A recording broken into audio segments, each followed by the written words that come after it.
नमस्कार, मेरा नाम है जूली। आप देख रहे हैं न्यूज़ 18 का डिजिटल प्लेटफॉर्म।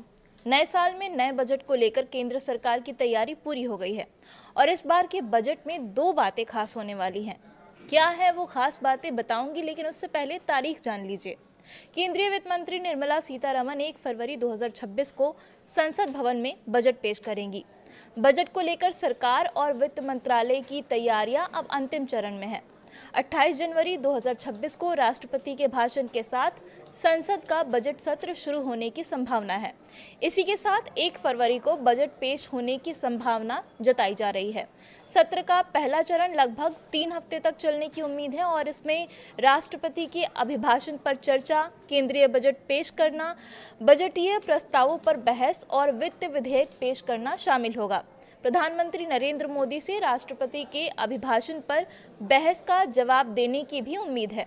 सत्र का दूसरा चरण, जो लगभग 4 हफ्ते तक चलने की संभावना है, उसमें प्रमुख सरकारी विधेयकों को पारित करने और मंत्रालयों में अनुदान मांगों पर चर्चा करने के मुद्दे केंद्रित रहेंगे।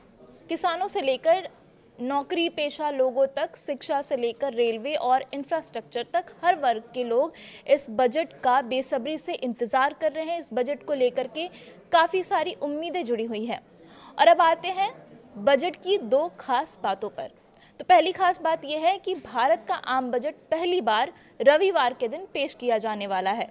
इस साल 1 फरवरी को रविवार का दिन पड़ रहा है और पहली बार बजट रविवार को पेश होगा। इस दिन गुरु रविदास जयंती भी है, जिसके कारण कई जगहों पर छुट्टी रहेगी।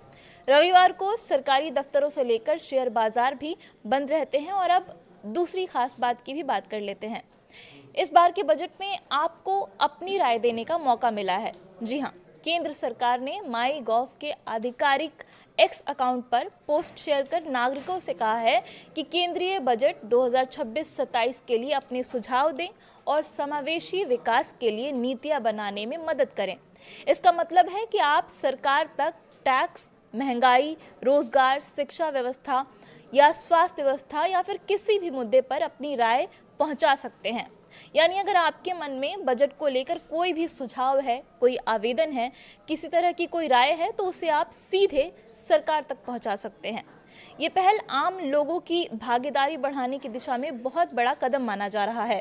2026-27 के बजट का सभी को बेसब्री से इंतजार है। खासकर अमेरिका के टैरिफ से लेकर वैश्विक तनाव के बीच बजट में क्या कुछ खास होगा, इस पर सभी की नज़र टिकी हुई है।